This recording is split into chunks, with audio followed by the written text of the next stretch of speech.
We've all been there. You're standing in a museum staring at a painting and all you can think is, I don't get it. To me, knowing the story behind an artwork is a huge part of knowing how to look at it. I'm Amanda, the host of the Art of History podcast, where we view history through the lens of some really great works of art.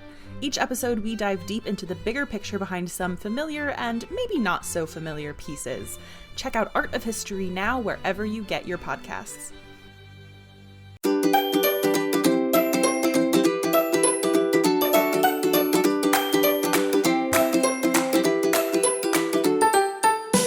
Hello, Culture Kids!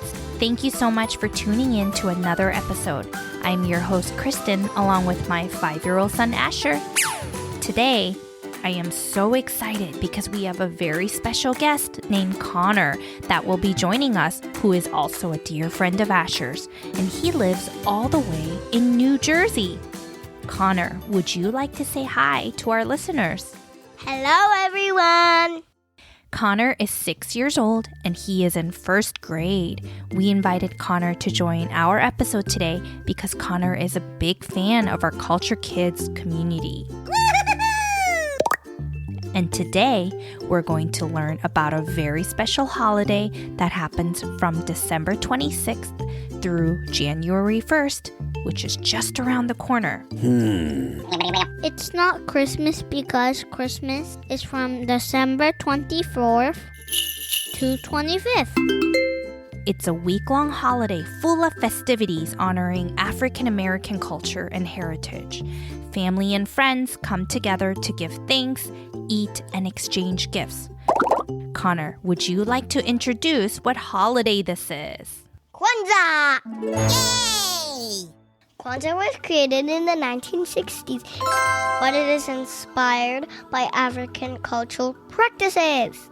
It is also not a religious holiday, but a cultural one. There was a man named Dr. Maulana Karenga, and he created Kwanzaa as a way of bringing together the African communities living in America.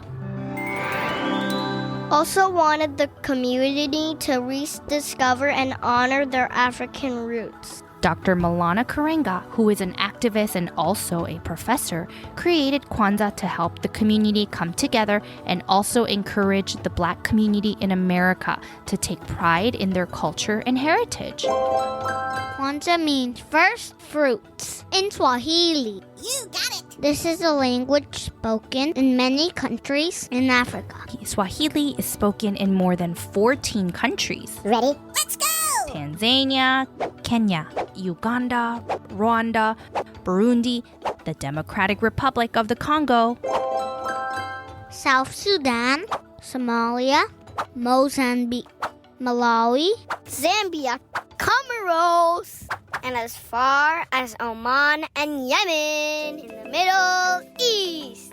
Most of these countries are in East Africa, except Oman and Yemen. So Dr. Maulana Karenga created Kwanzaa after traditional African harvest festivals and took the name Kwanzaa from the Swahili phrase Matunda ya Kwanza, which means first fruits. There are 2 A's at the end of the word Kwanzaa. Originally, Kwanzaa has 1 A.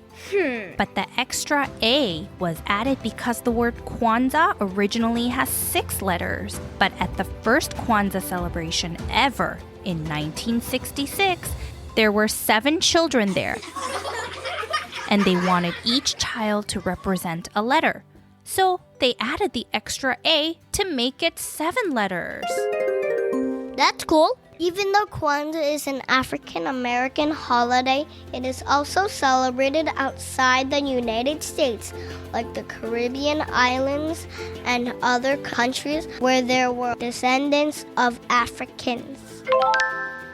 It is not a religious holiday, and it is not a political holiday. No. Also, you could celebrate Christmas and Kwanzaa together.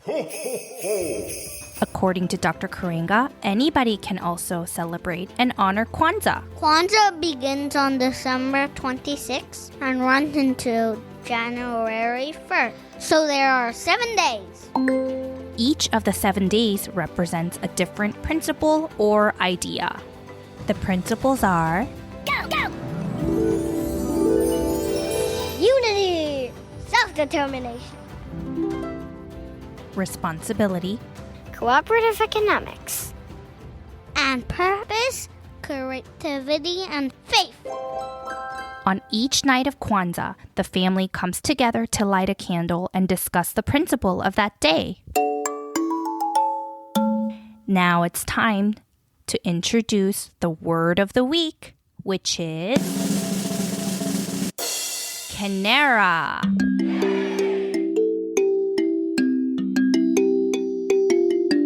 Kinara is a candle holder. Ooh, like a menorah for Jewish traditions. Yep, the Kinara, the candle holder, usually made from wood, holds 7 candles, and the candles have a very distinct color. They are red, black, and green, which are the colors of the Pan-African flag. The Pan-African flag is a flag made up of red, black, and green colors. Pan-Africanism is the idea that people of African descent have common interests and should be unified. It is a symbol of union for people of African ancestry around the globe. So on the first night, you light the black candle first. This black candle is lit to represent all the people of African descent. After this, you light a different color starting from the ends, alternating between red and green. The 3 green candles represent the future of African lands and communities. The 3 red candles represent the hard struggles African Americans faced.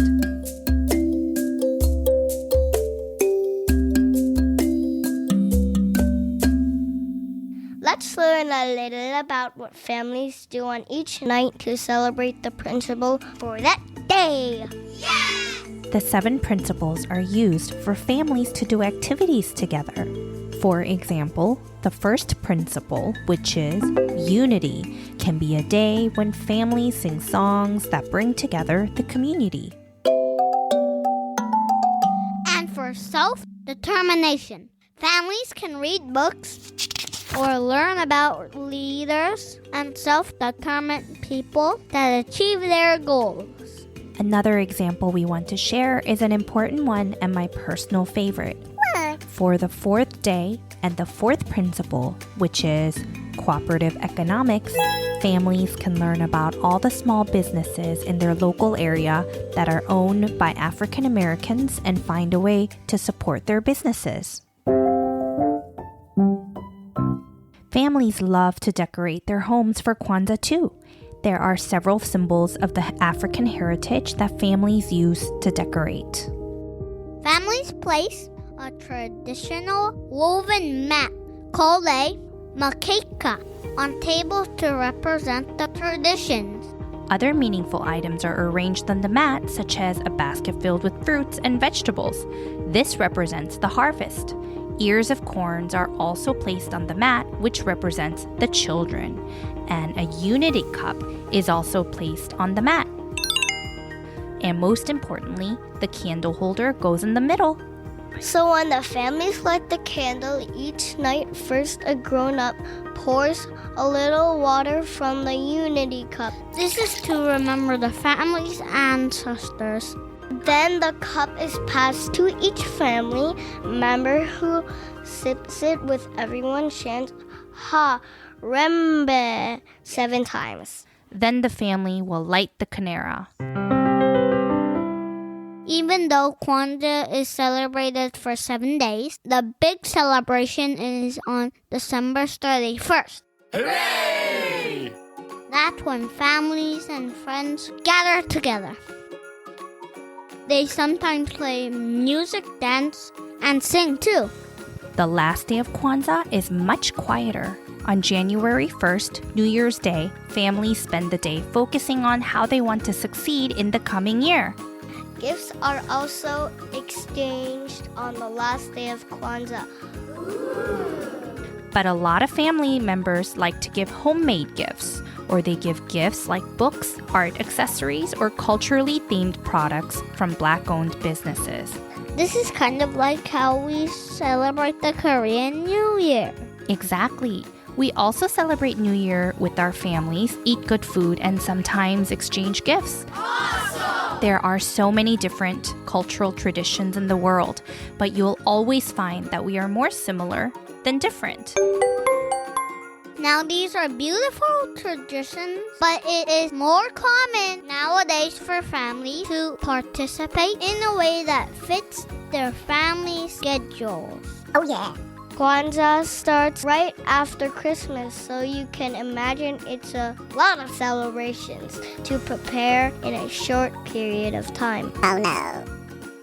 And while the holiday is all about African culture, people of other races are encouraged to join. Yay! That's very cool. Maybe this year we can focus on some of the principles that Kwanzaa celebrates and see how we can support our local Black communities here in Los Angeles.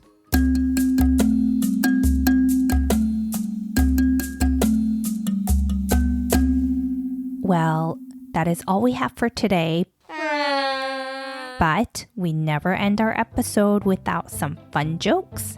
Since Connor is our very special guest today, would you like to go first? Yes. Why was the little boy so cold on Christmas morning? Why? 'Cause it was December. You're silly. Okay, my turn. Okay, Asher, go. How did the reindeer know it was going to rain? How? Rudolph the red-nosed reindeer. Get it? Reindeer rain? Yes. Well, that's all we have for today. Thank you, Connor, for joining us from all the way in New Jersey.